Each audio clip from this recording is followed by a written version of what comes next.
Call করার জন্য all European Bangla ক্লাবের সভাপতি এবং আজকের সভার সভাপতি অল ইউরোপিয়ান বাংলাদেশিদের যে আজকের আয়োজন স্বাগতিক দেশ অস্ট্রিয়া এবং অল ইউরোপিয়ান কার্যকরী পরিষদের অনেক নেতৃবৃন্দকে জানাই শুভেচ্ছা যে অস্ট্রিয়া আসার জন্য। আজকের প্রধান অতিথি হেয়ার গ্রাফ বাংলাদেশের দূতাবাসের অনারেবল কনসুলার মিস্টার গ্রাফ, সাথে আছেন আমাদের অস্ট্রিয়ান গেস্ট, আছে আরো আছেন আমাদের গর্ব, আমাদের ছেলে মেয়েদের গর্ব, ভবিষ্যৎ দিক নির্দেশনায় যে আগে স্মরণ করতে হয় সে আছেন আমাদের মিস্টার নয়ন এবং উপস্থিত সবাইকে আসসালামু আলাইকুম। এই আজকের অনুষ্ঠানটা কিন্তু এই আমাদের অস্ট্রিয়ার সভাপতি মাহরুফ সাহেব বিরাট আকারে চিন্তা করেছিলেন, সেটার সাথে আমি জড়িত ছিলাম। আমাদের একটা হল বুকিং ছিল 21 নম্বর ডিস্ট্রিক্ট, এটা সবাই জানেন। তা ওই বুকিংটা কিছুদিন আগে ক্যান্সেল করে হয়েছে। এই জন্য আগামীকালকে আমাদের প্রেসিডেন্ট ইলেকশন অস্ট্রিয়া এবং এটার জন্য কালচার প্রোগ্রাম করার জন্য আমাকে দায়িত্ব দিয়েছিলেন, আমিও অর্গানাইজ করেছিলাম। যে হলটা এটার মধ্যে ইলেকশন কখনোই হয়নি, কিন্তু এবার ওরা দায়িত্ব নিয়ে ওই হলে ইলেকশন হবে। আর যেটা নিয়ম যে হলে যদি আগামীকালকে ইলেকশন হয় আজকে রাখবেন সিকে রাখবেন। তাই আপনাদের নিয়ে যে আমরা যে চিন্তা করেছিলাম সেটা বড় চিন্তা।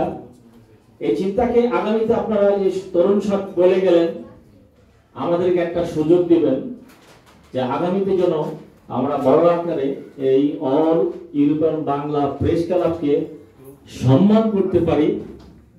এই ভিয়েনার প্রবাসীদের নিয়ে আশা করি আগামীতে আমাদের একটা সুযোগ দিবেন।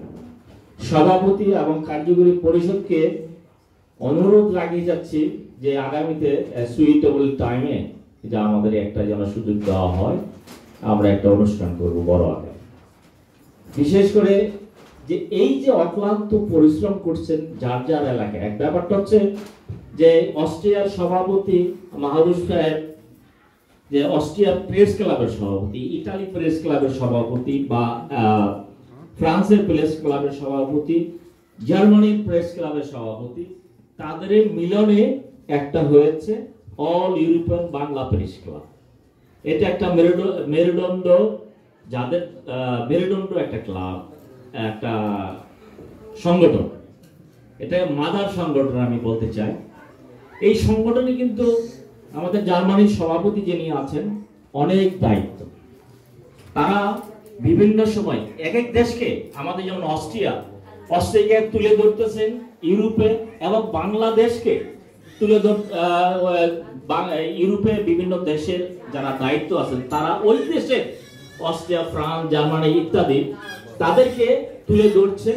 এই আকারে এই যে আমরা যে অনুষ্ঠানগুলো করি, এই অনুষ্ঠানগুলিকে তুলে ধরেছেন। একটা দেখবেন যে একটা অনুষ্ঠানের সার্থকতা কখনই আসে যখন আপনারা বাসায় যান, যারা অনুষ্ঠান অর্গানাইজ করেন, বাসায় যাওয়ার পরে ওই যে সাংবাদিক সেই অনুষ্ঠানে এসেছিলেন তার দায়িত্বটা কিন্তু তখন থেকে বেড়ে যায়। এটাকে নিয়ে লেখালেখি করে একটা নিউজ আকারে আনতে হয় এবং এই নিউজগুলো ছবি সহ নিউজগুলো পাঠানোর ব্যবস্থা করতে হয়।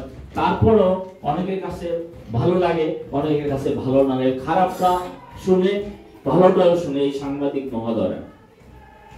এই সাংবাদিক মহোদয়রা যে কত দায়িত্ব আছে, বাংলাদেশে যে কোনো প্রোগ্রাম হলে সাংবাদিকরা ওই প্রোগ্রামে ইন না করলে যদি 6টার সময় থাকে, সাংবাদিকরা আসার কমপ্লিট পরেই বক্তব্য আলোচনা অনুষ্ঠান শুরু হয়। বাংলাদেশে এই চিরাচরিত নিয়ম আকারে চলে গেছে। একজন সাংবাদিক 10টা সাংবাদিক একত্রিত হইলে একটা অনুষ্ঠান ধীরে ধীরে অনুষ্ঠিত হয়। এবং সরি। তাই আজকে আমাদের প্রাইম মিনিস্টারও যদি কোনো দেশের বাইরে যায় সাংবাদিকদের কাছে ঋণী থাকতে হয়। ওনার বিদেশের সফরের সংক্ষিপ্ত আলোচনা এই এই সাংবাদিকদের কাছে তুলে ধরতে হয়, কারণ আপনার একটা মহান দায়িত্ব আছে। আমাদের অস্ট্রিয়ার প্রেস ক্লাবের সভাপতি সহ যারা কার্যকরী পরিষদে আছেন তারা অক্লান্ত পরিশ্রম করেছেন, এই জন্য ধন্যবাদ। একটা সুন্দর আয়োজন করেছেন আজকে। কবির ভাইকেও ধন্যবাদ জানাতে চাই, তরুণ ভাইকে, মাহবুব ভাই অক্লান্ত পরিশ্রম করেছেন। সেই সাথে আজকে যে এই লেভেল হয়েছে সেই জন্য অসংখ্য ধন্যবাদ। আগামীতে আমরা একটা দায়িত্ব পাবো মাহবুব ভাইয়ের নেতৃত্বে, তাই আমরা একটা প্রোগ্রাম করব। সবাইকে অন্তরের অন্তঃস্থল থেকে ধন্যবাদ জানাচ্ছি সবাইকে।